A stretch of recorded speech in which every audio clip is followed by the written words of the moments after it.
Lovely to see you. So tonight, I want to talk about 3 ways that September can be really helpful, and 3 ways how September can help you in your healthy journey with God at the centre. So I'm Gaynor from FitFish, and I love helping people like you, inspiring you, encouraging you, motivating you to live a healthier life with God at the centre. Hi, Julia. Good to see you. So 3 ways September can help you. Hi, Pauline.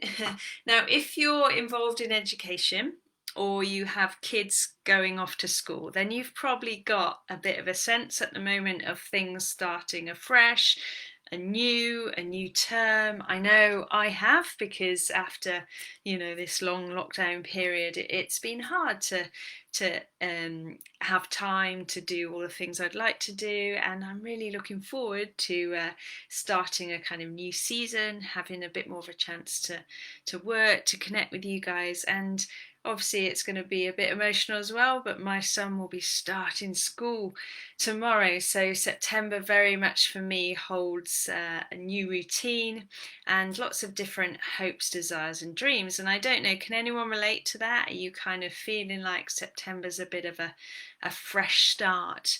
And can you remember back to when you were younger and when you were maybe going to a new school or getting ready for a new term? What kind of things do you remember? Do you remember getting a new uniform, a new bag, maybe rubbers, pencil cases, new lunchbox? I remember getting my first matching lunchbox, when you had the hard lunchbox with a picture on the front with a flask inside, and it was kind of two-tone, two colours, and I had a Paddington Bear one, and it was red and blue, and it was just so exciting to have this lunchbox for the first time. And often September can bring about a lot of excitement.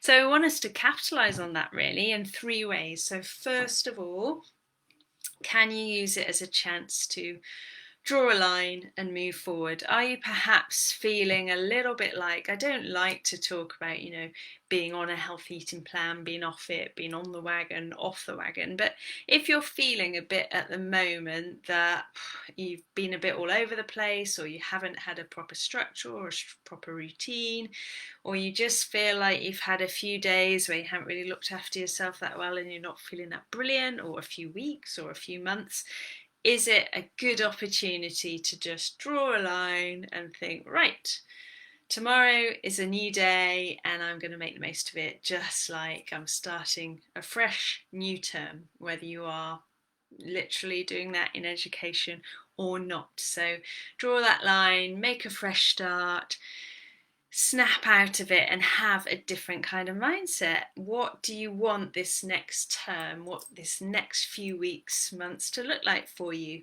Can you change your mindset so that starts happening for you? What do you want? Because it is possible.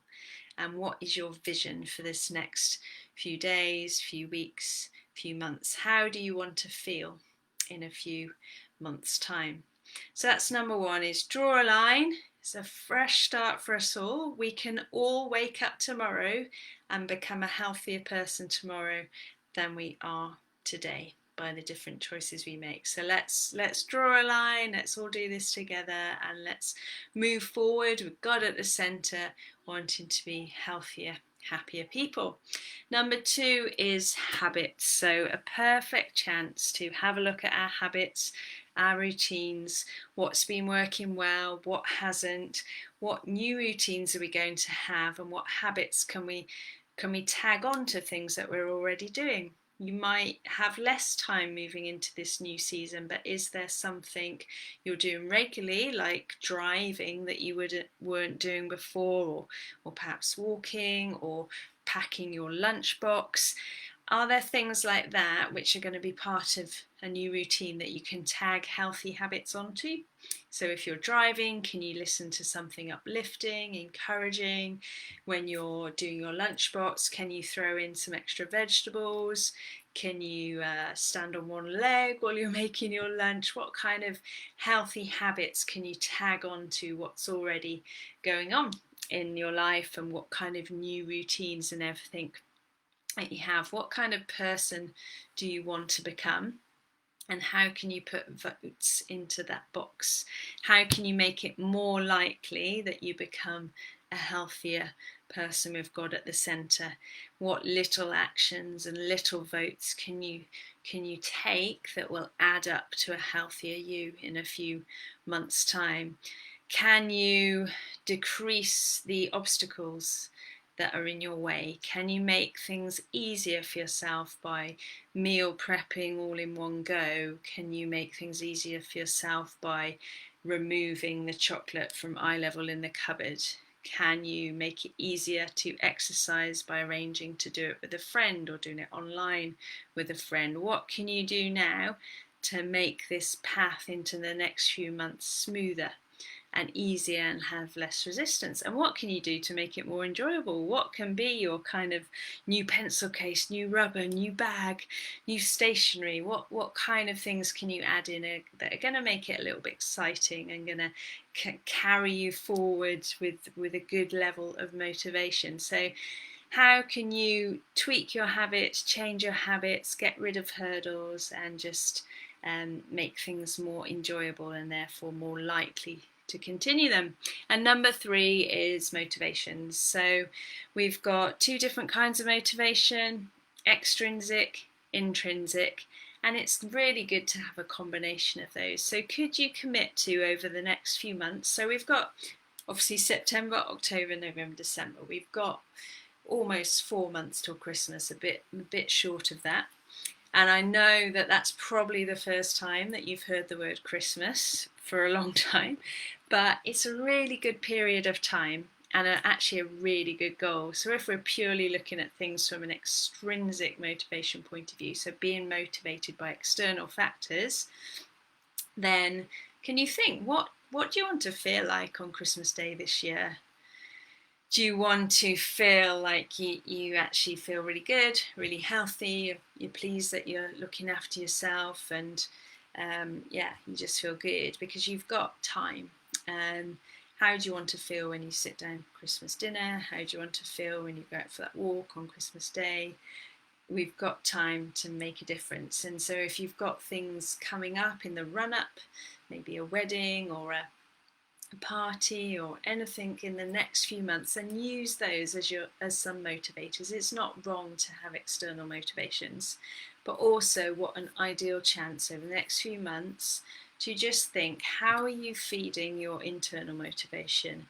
How are you trying, and this is a lifelong journey to get this right, but how are you trying to make sure that your motivations are pure, and that anything you are doing in this area of eating, exercise, Bible study, emotional health, how are you making sure that your motivation is because you want to serve God better and you want to live the life that He has laid out for you, and that you're doing it because you believe it's right to be healthy for Him? How can you make sure over the next few months that that is the case, and that you're not being motivated in the main by wanting to be skinny or wanting to be a certain weight or just wanting to look better? Because those things are great add-ons to the internal intrinsic motivation, but they shouldn't be our sole motivation. So we've got a few months that we can be working on that. What can we feed ourselves with? What positive thoughts, what positive affirmations, what words from the Bible, what Bible studies, what songs?